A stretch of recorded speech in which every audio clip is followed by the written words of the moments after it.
Assalamualaikum dear students, I hope you will be fine and safe.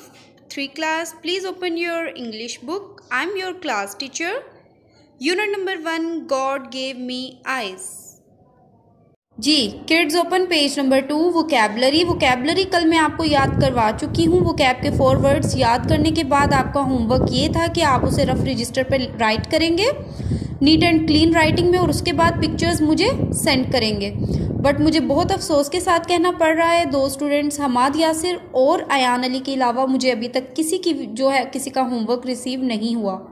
अगर आप homework send नहीं करेंगे तो मुझे नहीं पता कि आप तक ये वीडियोस पहुंच रही हैं या नहीं पहुंच रही। अपनी जो अटेंडेंस है उसको रेगुलर करें, अदरवाइज़ आपकी एब्सेंट शो होगी।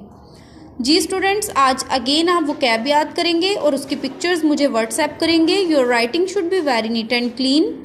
जी स्टार्ट रीडिंग। वंडर कहते हैं बेटा हैरान होना, हैरत। आ फीलिंग ऑफ सरप्राइज भी बेटा हैरत के मीनिंग में आता है, सरप्राइज करना, हैरान करना। वेरियस कहते हैं मुख्तलिफ।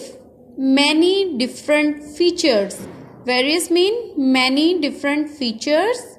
क्रिएचर कहते हैं बेटा मखलूक को। A living thing, creature a living thing, creature a living thing. Flavour कहते हैं बेटा किसी भी चीज़ के जायके को। The taste of a food और drink, flavour the taste of a food और ड्रिंक। बेटा आप जस्ट ये 4 वर्ड्स हैं वोकैब के, बहुत इसी लेसन है। आप इसे 1 टाइम जो है वो रफ रजिस्टर पर नीट एंड क्लीन राइटिंग में राइट करेंगे और उसके बाद पिक्चर्स व्हाट्सएप करेंगे और स्पेलिंग के साथ इसको याद करेंगे। ओके किड्स, अल्लाह हाफिज़, स्टे ब्लेस्ड।